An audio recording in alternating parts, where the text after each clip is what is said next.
Hey guys, so today I'm going to be showing you how to build a system that you can implement to easily figure out what your settings were for a simulation or a flipbook that you show your lead. So let's say you want to set up a few different simulations like I have here. You want to show your lead all these different versions. Um, Typically, you could jot down your settings or you may have your own method, but I'm going to show you how to actually embed the parameter data into the simulation and flipbook itself so that when you show your lead a flipbook, he and you can both see exactly what the most important settings you used were. And this is extremely useful for settings. So I'm going to show you guys how to actually do that. And it's with this attribute adjust dictionary node. Very useful for this. So here I have a sphere with just the only thing I've changed is the point separation here. But you can see when I change the versions, the point separation number is actually changing. And that's embedded in the system itself. So when we look back, let's say we did a playblast of this. When we look back at this playblast, we will see that this point separation is 0.05 for this particular simulation. And then when I go to version 2, you can see the point separation is 0.02. And this is super useful. So to drive my point home here, I have this animation, this effects here. So let's say there's 3 different versions here, and I apologize about the weird aspect ratio here. I think it's because I'm using Houdini Apprentice. But let's switch between these different versions. And let's say you show your lead all 3 of these versions and he's looking through them, and then he tells you, hey, actually I like, let's say this version is version 3.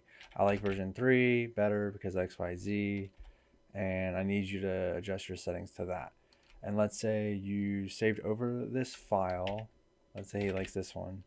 You saved over this file, so you don't have these settings, but you can literally just look up here, and it won't look like this in production because it won't look this skewed and terrible, but you can see your settings here, like exactly how they are, and then you can set them up inside of Houdini. You can say, oh, okay, my fall off was 0.4 or 6.4 and my group was this, and you can set your parameters to exactly what they were when you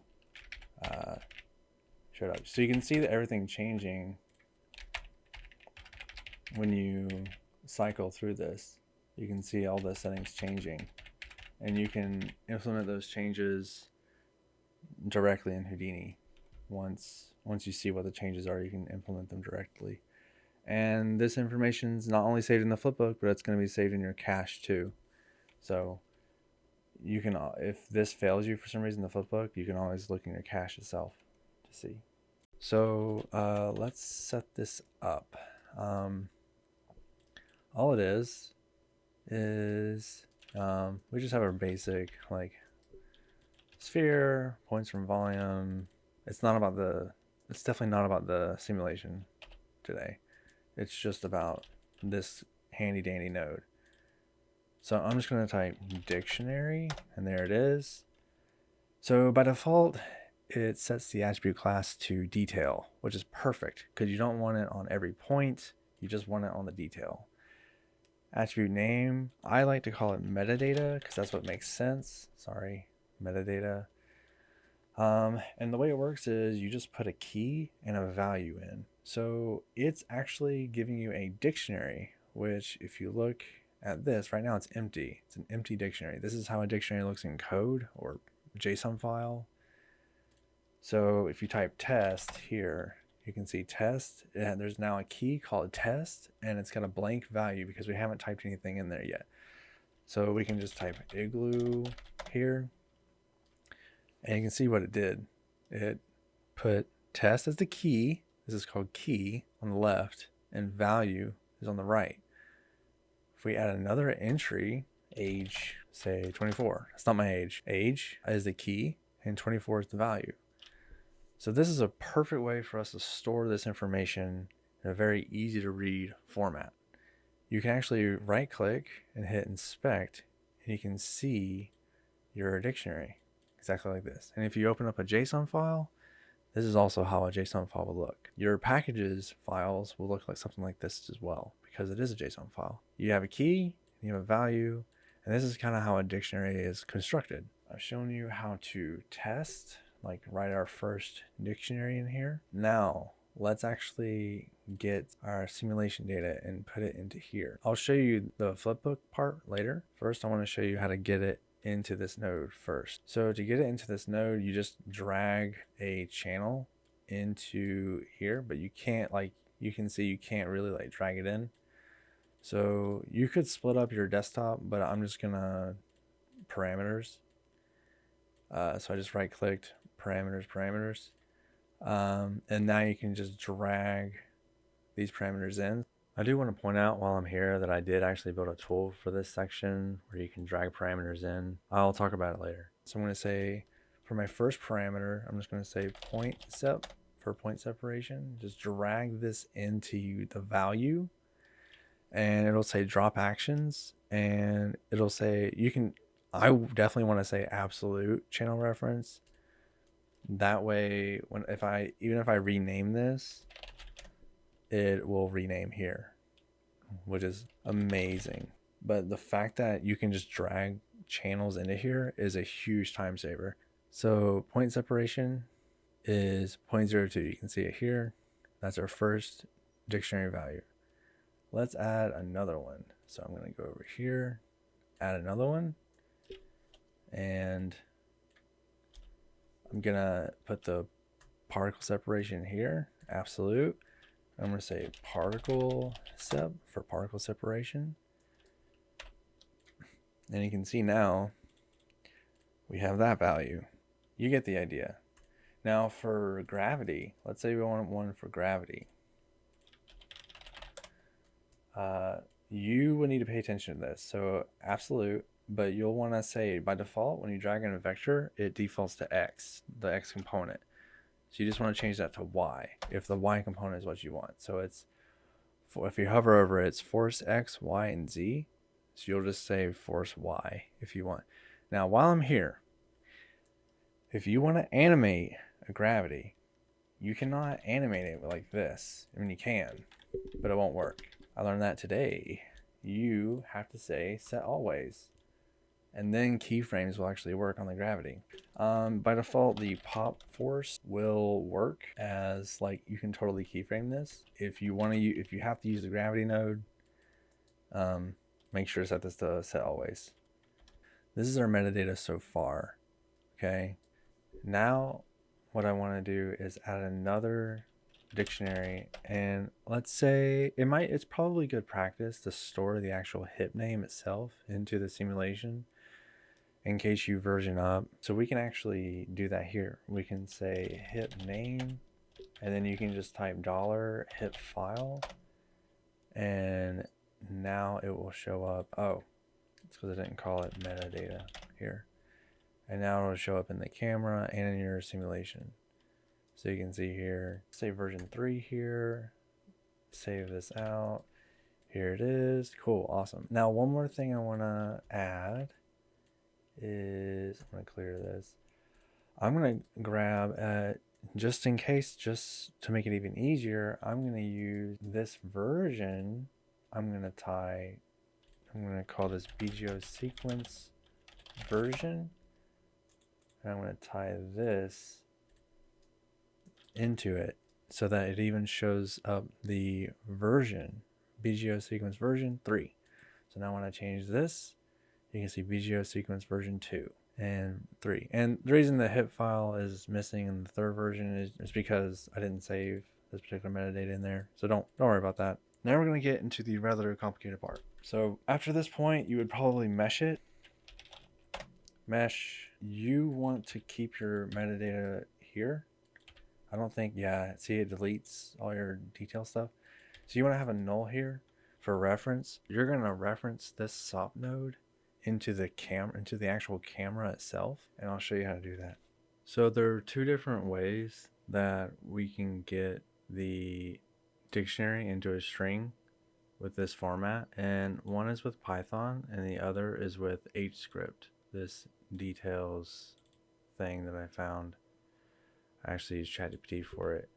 So with Python, we are doing the string extraction all in one step and all in the camera.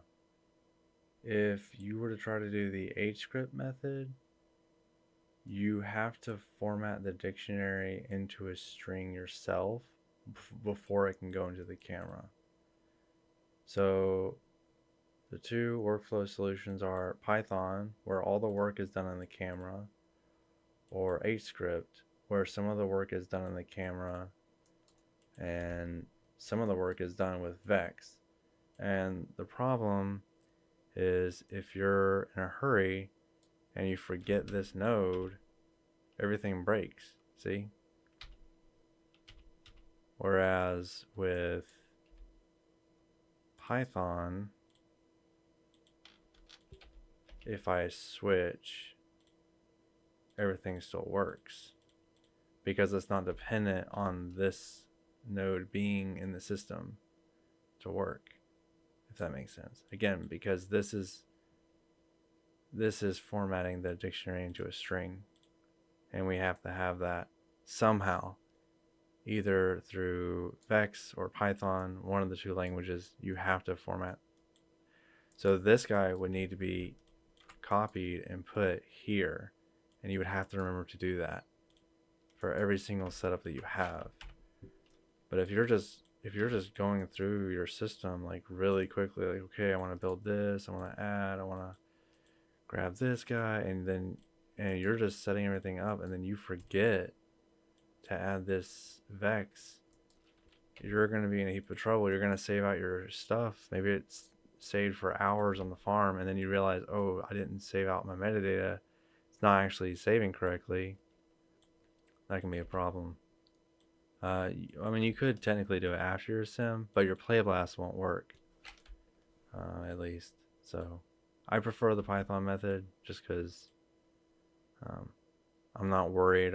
I'm not having to worry about making sure I have this guy in there.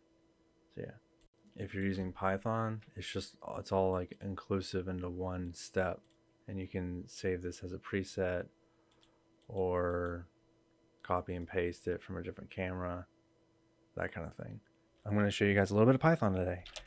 So I'm going to do it on this new camera. I'm going to look through this camera. Whoops. Let's zoom out here. Sorry about that.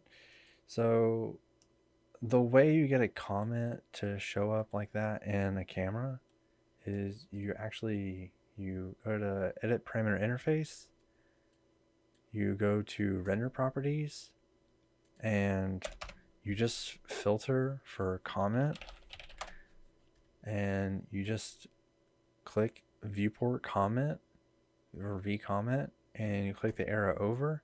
It'll make a new folder with viewport comment. Now, another important step for us, at least, is to make sure that before you create it, make sure to set this to Python. So go on your channels, Python as your language default, so that when you hit accept, it will show up as a Python. Now it's erroring out, and that's just because we haven't returned anything yet, and I'll show you what I mean. So I'm going to say comment here, and I'm going to make this a multi-line string so that we can see. And I'm not going to edit in this parameter window. You can, like you can just say import who, but then I can't see what it's actually saying. So I'm just going to hit Alt E, and that'll let me edit it. So we just have to return something for it to stop erroring out. So let's return just double quotes, and okay, you just edit it and you say import who. I guess you need that, apparently. A little bit buggy. Okay, so we have the comment, it's returning a blank thing. If we say test here, it'll give you test. So it's outputting whatever string you give it here. If we were to say, so this is how you do a line break in Python, meaning like enter, the enter key, it emulates the enter key. So if you were to say test, test, or sorry, test, test, you'll see test, and then new line test. We're going to be using this in later. But for now, let's just return blank. So nothing's there. So before you start any Houdini Python, you have to import Who, which is the Houdini module. So what we need is we need a way to get a reference to this data, this metadata. Remember, this metadata is attached to a node, which is attached to a detail attribute. So we need to grab that node. So the best way I can think of to grab a node within another node is to create a spare parameter. So if you click the gear icon and you say add spare input, it'll create this spare input 0 parameter, which is an operator path type of parameter. And you can just copy this SOP data save, copy that node, and literally just paste it. And now, even if you rename it, it'll show up in here as that. Okay, so SOP data save. So we now have that node as a spare input. Now we need to access this in Python. We need to get the metadata data. So the way we're going to do that is, well, there's a few things we have to do. We first need to get this. So to get this guy here, this parameter here, we need to access this particular node, this cam1 node in Python. Now when you're editing an HDA, you'll use Quarg's node to get that node. But because we're in a parameter, you can't do that. You have to say who.pwd, which is, I think, stands for like the current workspace. So we're going to say node equals this. This is how you set up variables. So even if you're returning blank and you're making a bunch of equal signs and plus and all that stuff, it doesn't care. The parameter doesn't care about any of this stuff as long as it's correct language, logic. As long as you're returning something at the end, it'll still work. So if I hit apply, it still doesn't do anything. If I hit test here, it'll return test, that string. Remember, all it cares about is that return string. So we have the node, and if you want, we can actually print it out. So if I go over here to Python shell, this might work. I'm actually not sure, honestly. Oh yeah, there it is, cam1. That's returning the node. We could even return the cam path, object cam1, there it is, cool.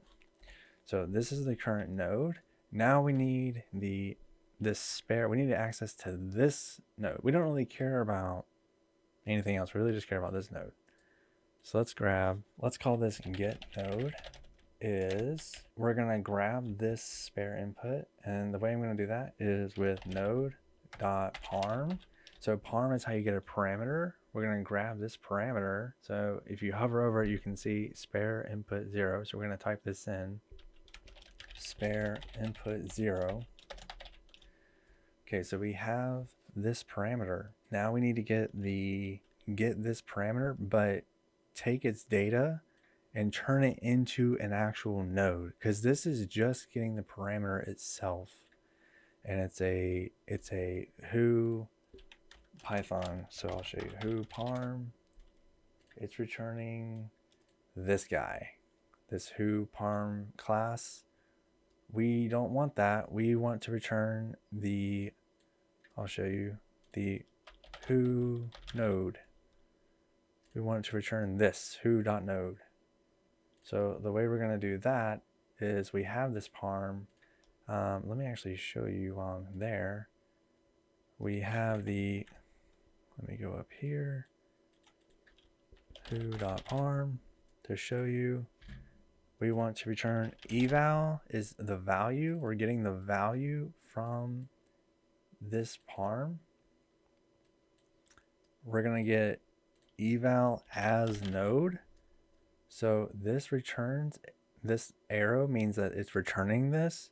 So eval as node is going to return this op node.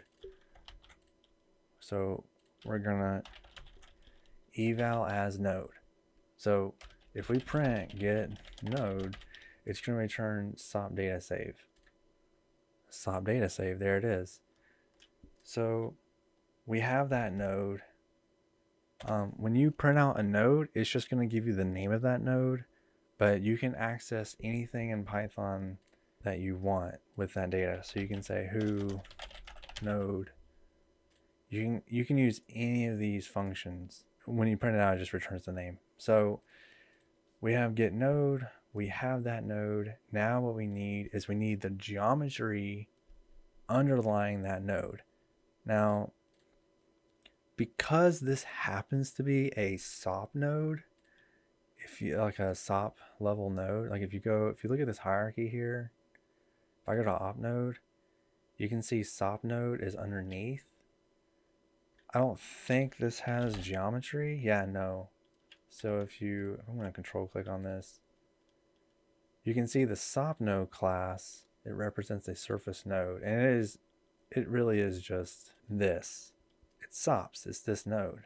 It's literally just this node that it's returning. So SOP node, we're going to get the geometry. The who is going to return who.geometry. So we have that node.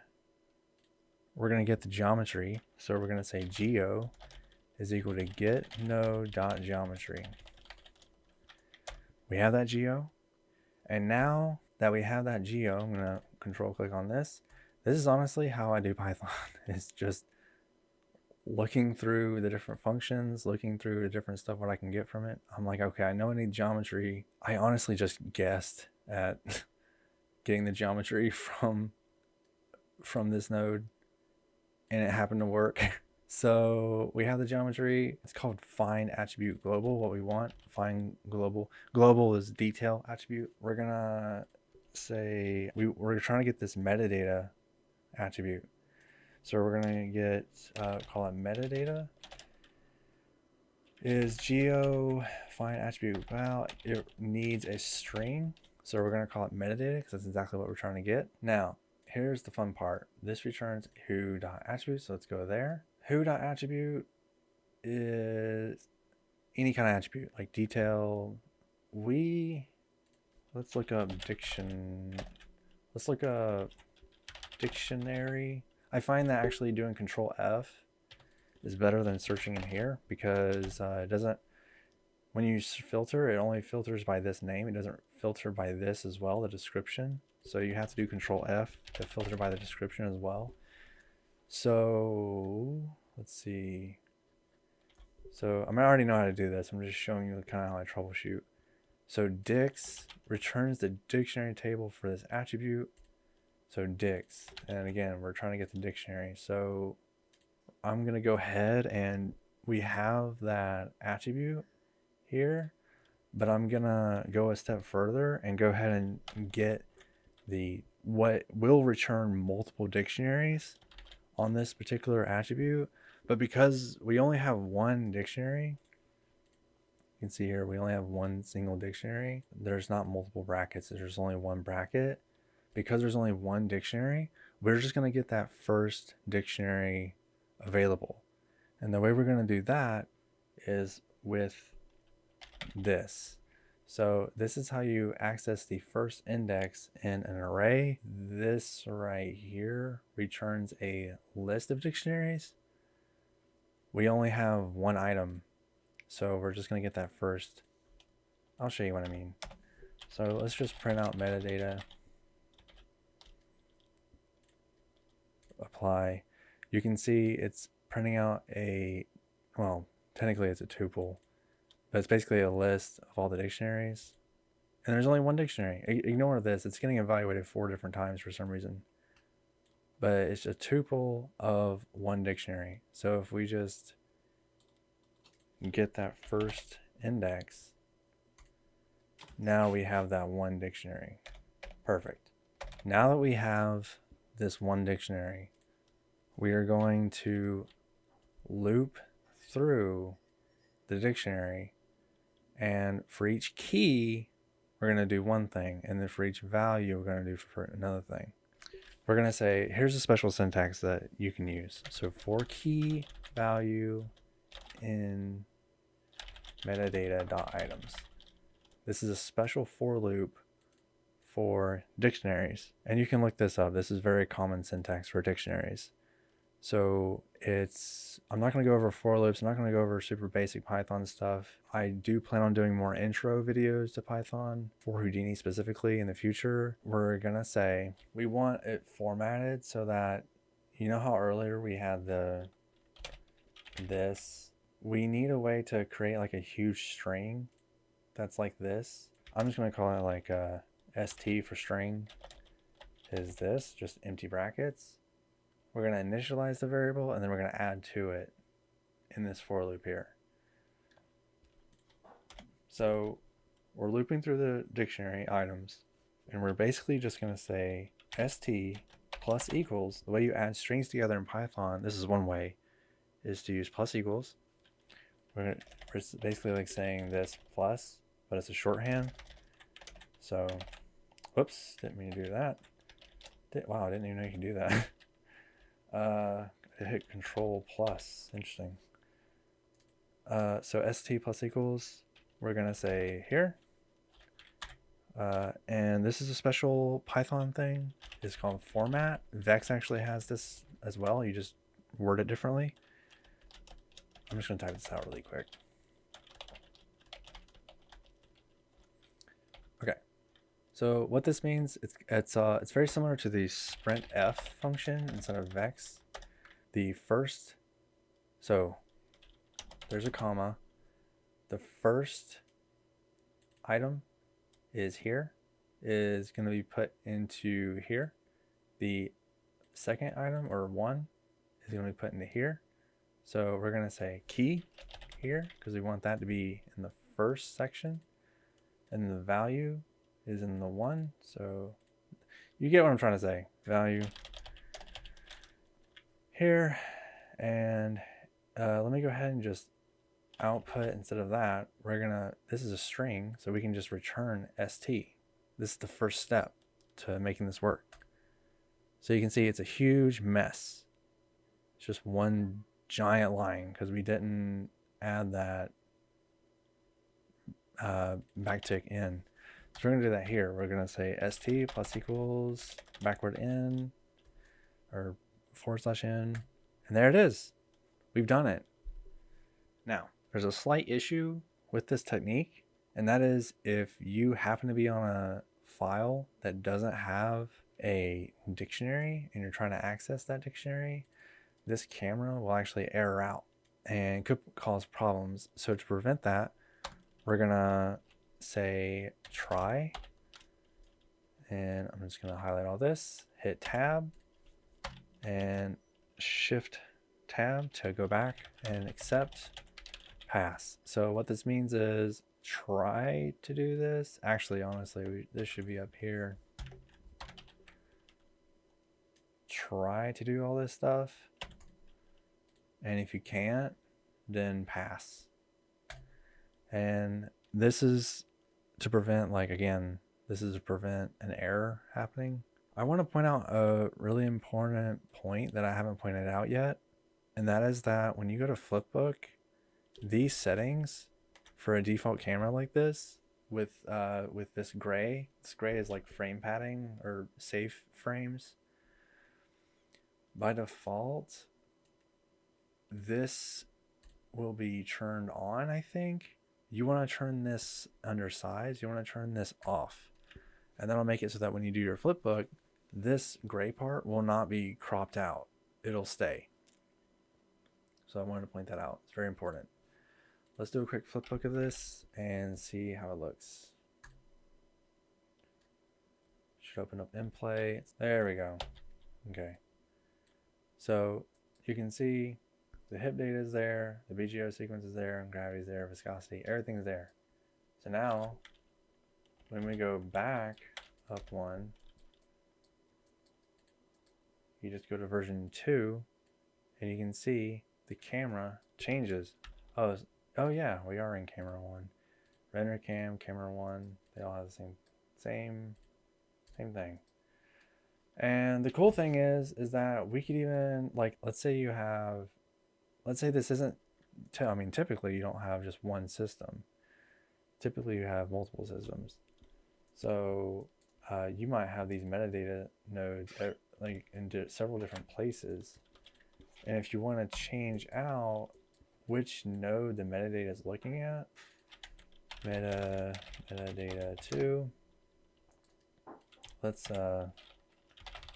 just lay down a sphere.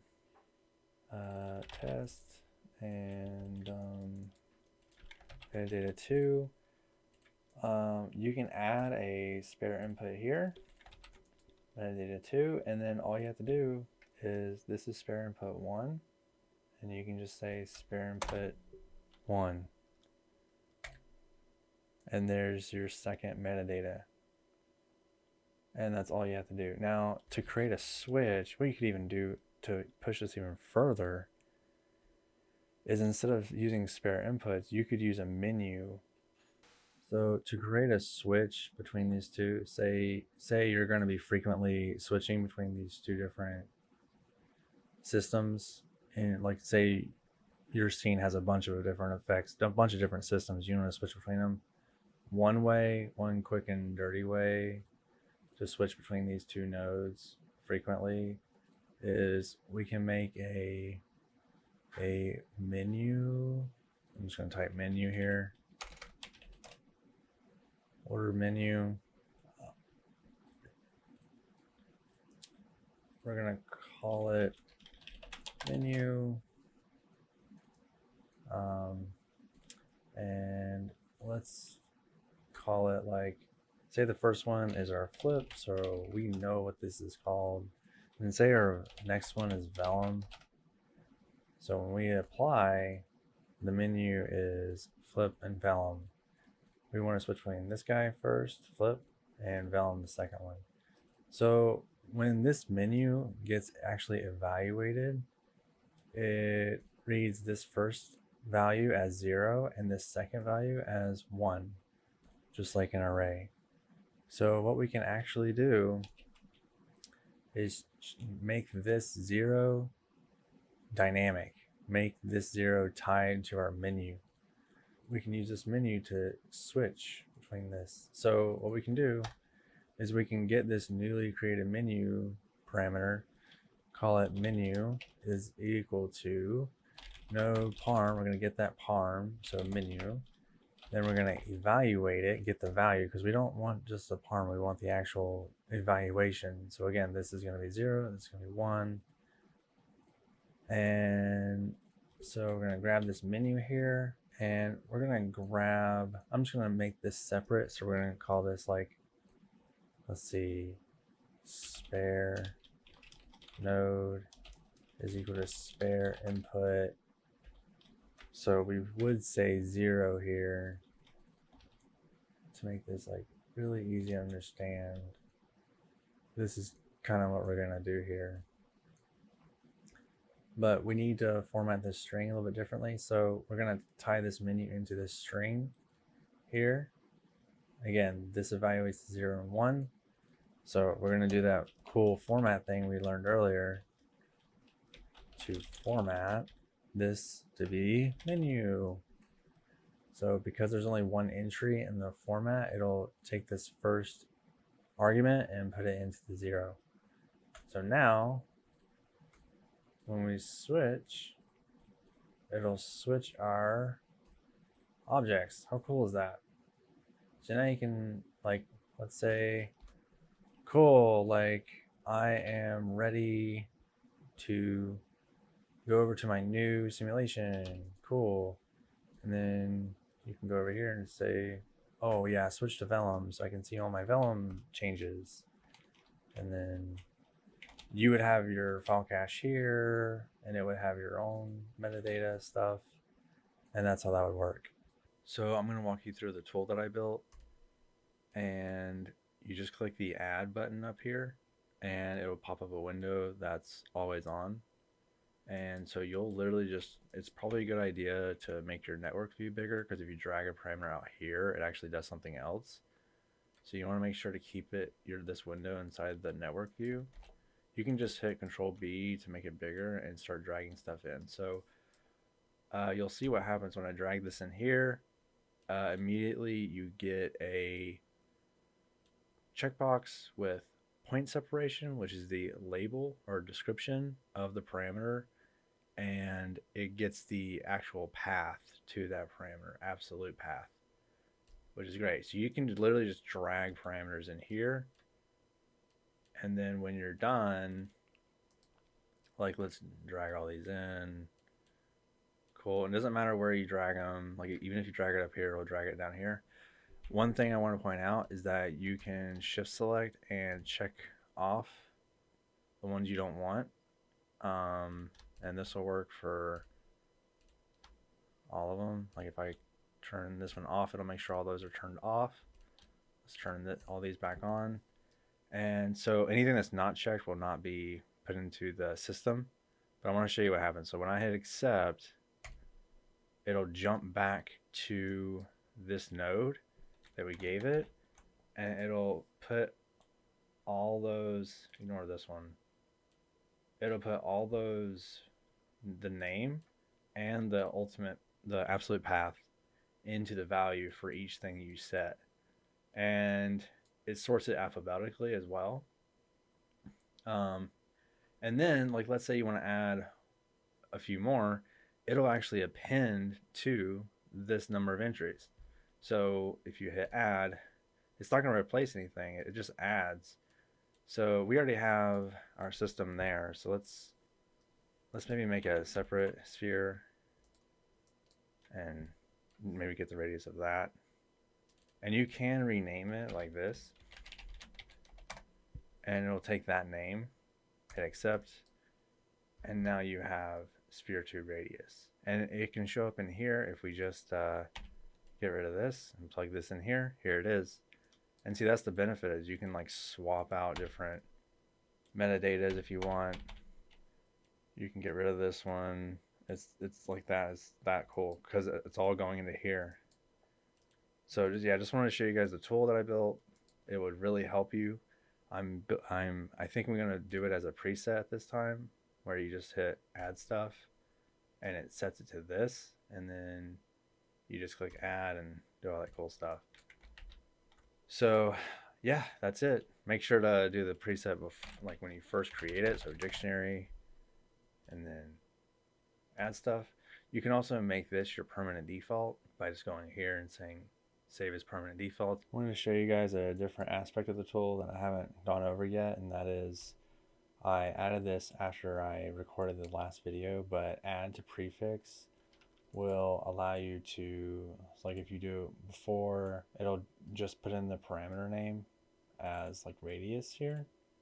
But if you type in a prefix like sphere 1, for example, sphere 1, don't do any spaces because it takes care of spaces for you for both the suffix and the prefix. Sorry, you can do spaces in between in the name, but you don't have to do a space after or before for the suffix. So you don't need this space. So you just drag this in here and it'll append sphere 1 before the parameter name. So this is super helpful if before you drag in a parameter, if you want to just have a bunch of settings. And then we can dive, it's really helpful for something like this too, because we can say pyro turb high for high frequency, and then we can drop in scale. You can see pyro turb high scale, and then it automatically puts that space and scale, which is the parameter name here, scale. And then we can drop in swirl size, and we can do like turbulence value. And then if we want to move on to the next, we can say med for medium, and now we can just drag, drag, drag, and then you can say small, and then drag, right? You get the idea. Accept, and then now all of a sudden you have all those embedded into your camera and in the metadata in the sim settings themselves. So if I go here, you can now see both these guys match.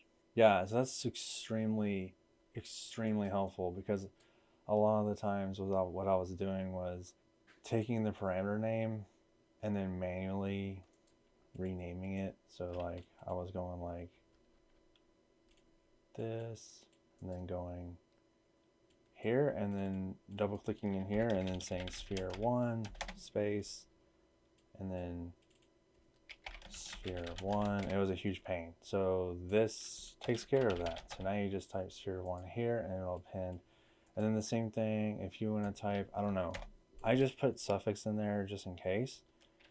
The suffix could be like, I don't know, golden if you want it to be at the end. So then this would be rose, golden. You could say sphere 1, you can do both. Sphere 1, rose, golden. You know, it all works. It's fine. And now you can see our dictionary. Now it looks like this. Columns. Yeah. So just wanted to go over the prefix because it's super duper handy. Again, this was after I recorded the previous stuff, so I just want to go over that. For the script to work, the tool to work, you do need to have a Python folder inside of your scripts folder in your user preference directory, and inside of there have add dict. I'm gonna save this to my Google Drive, I think, but add dict, and then have an init Python file, and then an add dict Python file, which I'm going to give you, and then it should work. And then regarding the preset, it's just going to be this attribute adjust dict.idx file, and you'll just put it in your preset SOP folder, and then you'll have that preset in there. So, all right, guys, that's it. I hope you enjoyed the video. Please like and subscribe if you found this helpful at all, and I'll see you guys next time. Have a good one.